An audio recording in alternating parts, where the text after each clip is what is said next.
and killed 26 children and school people in a school in Newton, Connecticut. 2013, an angry Democrat shot 12 at a Navy shipyard. Someone wrote, clearly there is a problem with Democrats and guns. Not one NRA member, Tea Party member, or Republican conservative was involved in any of these shootings and murders. Solution: it should be illegal for Democrats to own guns. We don't need gun control. We need Democrat control. Guns don't kill people. Democrats do. Someone sent this to me from a local car dealer. I really love this. You know, I was in the street the other day. I forget, where was I? I was in the street the other day, right? And, no, I was in a dive bar somewhere. I forget where. I don't know where I went. I have no idea where. I went to have a drink somewhere. And it was a quiet afternoon. No one was around. I just wanted to stop in for a quick soda.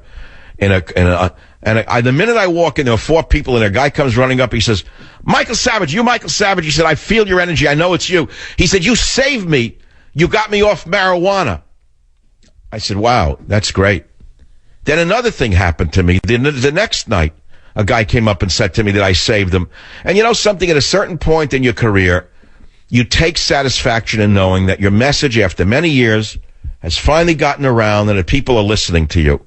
And I want to thank all of you, by the way, who listen to the show daily. You know, look, the core of my life as a professional is the radio show. It's the center of my life. I love writing. I started as a writer, not as a broadcaster. And one day I will publish stuff that many of you probably won't even like. It's sort of, I don't know how to put it. It's fiction, but not commercial fiction. It's not like the great Jack Hatfield series, which were meant for a different audience, as much as I love those books. I wrote for years, alone, in rooms, in houses, much like any artist does, and I've never published any of that work. And I found it recently in manuscript form, handwritten manuscript form from the 70s, from the 80s, actually from the 60s, 70s, 80s. And I think some of it's good enough to publish, and I'm hoping that sometime in the next year or two to publish it myself. And one of them is going to be called, I almost was going to call it The Dark Side of Michael Savage. But then I think, well, do you really want to put that out there? I don't know. I'm thinking about it. I'm not sure. But what I'm saying to you is, yeah, there's other sides to me. I have watercolors that I think are amateurish but interesting, that people would be interested in. And last night I actually fantasized having an art opening. Would you believe that? So let people see it so they can ridicule me or enjoy it. What's the difference? You think I'm worried about whether an art critic thinks I can paint? It doesn't matter to me. I didn't paint those pictures so some critic could say, hey, he's really good. I don't care. I think they're good. They're simple, but they're good. And I'd like to maybe put a show together, an art show one day. I want to branch out into other spheres of my being while I'm still here. And I'll tell you why. I love radio, but radio is 2-dimensional. And I'm a 4-dimensional or 5-dimensional or 6-dimensional person. And that's all I want to say. That's all.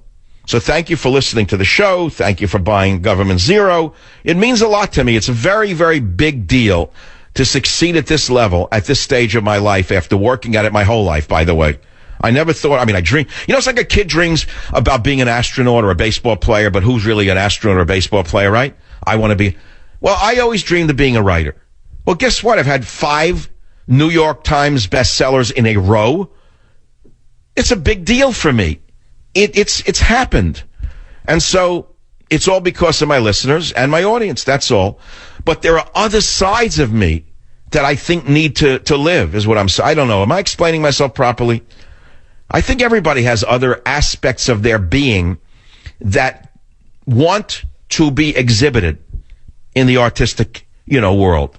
Anyway, it's a distraction, I guess, from the main core of the show. Although some people listen for the diversions and distractions more than for the show itself. They want me to go off into a tangent. They want me to start playing the verbal saxophone. They want me to be the John Coltrane of talk radio. They want me to pick up the tenor sax. They want me to start blowing the horn. They want me to go into a riff that suddenly ends. So let's play some John Coltrane for a minute, if you can find it. I know it's a last-minute thing. I'm almost feeling like moving into my old format of Cafe Savage, which, by the way, I used to do on a local station 20 years ago, 19 years ago, 18 years ago. I had an afternoon drive show. on the West Coast, and now it's afternoon drive on the East, which is a step up, by the way. And I used to, some afternoons when it was rainy and wet and I didn't feel like getting too stressed out on politics. All right, so I have Cafe Savage, and I play the sounds of glasses clinking, and I'd say, coming into Cafe Savage, have a drink, have a glass of wine, have a coffee, have a cappuccino, and remember who I am. I'm the guy who owns the cafe. It's my cafe. I'm a nice guy, and let's have a conversation. That's what I used to do, and that's what I'm going to do. Join the Savage Nation.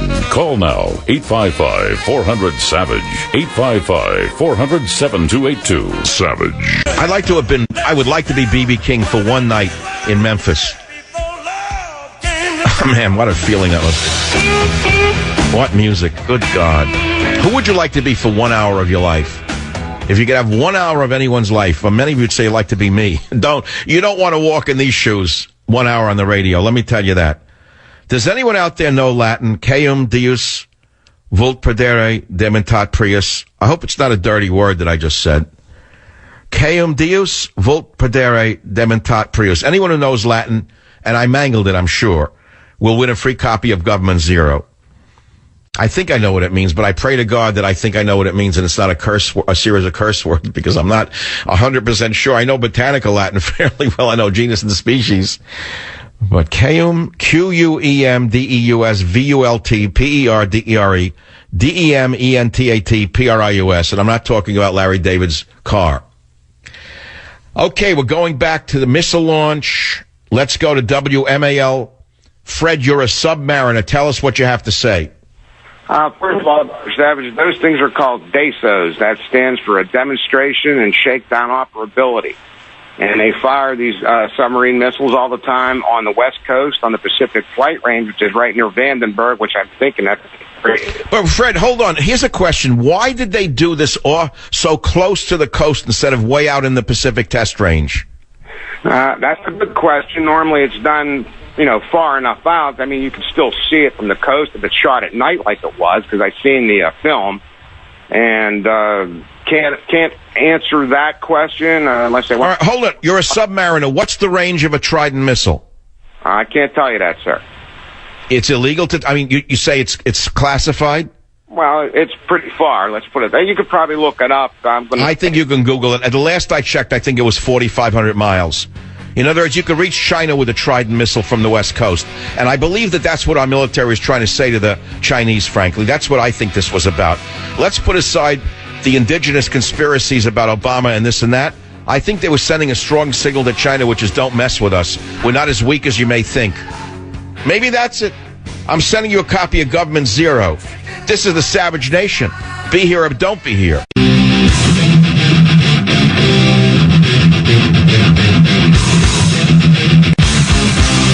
Warning. The Savage Nation contains adult language, adult content, psychological nudity. Listener discretion is advised.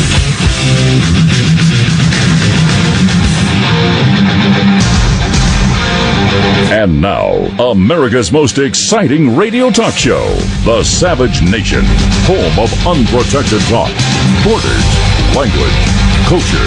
And here he is, Michael Savage. One day when my book is written, the book that I can't publish right now, you'll hear about the ups and downs of Michael Savage's professional life, and you'll not believe what you have to go through in the media. Let me put it to you this way. I can't be specific. I just went through 4 days of hell, absolute hell, and it was all about a misunderstanding. And now I'm back, and with God's will, I'll be here for a very long time. Let's put it to you that way. That's all I want to say. It's all I'm going to say. Don't call me. I feel good. It's what it is, the way life is. It's about a high-stakes life. It's like being in a gambling... it's like being in a very high-stakes poker game every day of your life for 3 hours a day. Not only because if you say one wrong word, your career is going to be over, but other things go on that you have no control over, and people do, and that's it. So what I'd rather do right now than I'll talk about the missile launch off the coast of L.A., why they launched it, China, the Yuan, the Dance of Death in the West, which I read, which I think is a brilliant opening to Government Zero. I'm sorry, it's a great book, and I know it's going to be around for a while. It's going to be one of those small American classics. And I just feel like playing music for a few minutes. So did we just play Come Go With Me? Was that it? Okay, let's go to Don't Ask Me to Be Lonely by the Doves. I think I'm going to be a DJ on the Savage Nation for a few minutes, just rock and roll Monday, because, well, I don't know, it's fun. It's all cut and dried and hard and mean, and men are seen as this and women are seen as that. No one's on a pedestal. No one's on anything anymore. No one's looked up to, no one's looked down. Everyone's a piece of meat in our society. So let's play something. Do you have the translation? Let's see. I can't. It's a Quem Deus vult perdere dement prius. Whom the gods would destroy, he first drives mad. Is that ever applicable to me, my friends? I was on that precipice for 4 days now.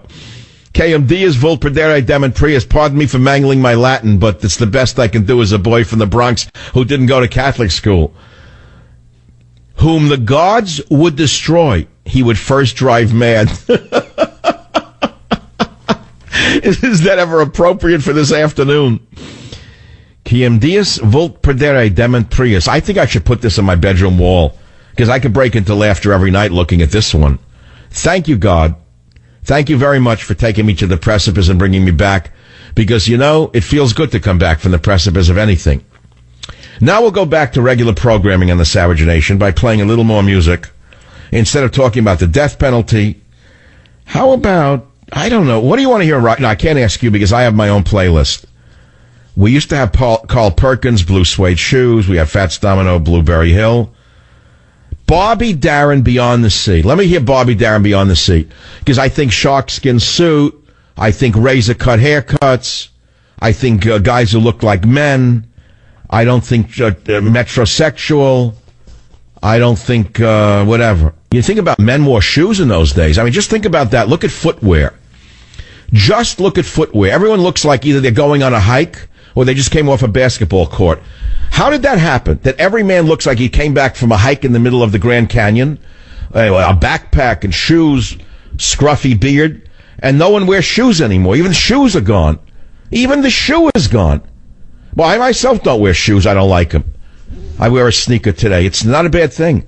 You know what I do sometimes? I watch like gangster movies from the 60s and 70s when all the cars were American cars, and I see like bad guys being chased by cops, and I realize even if the bad guy just had a sneaker in those days, he could have outrun the cop.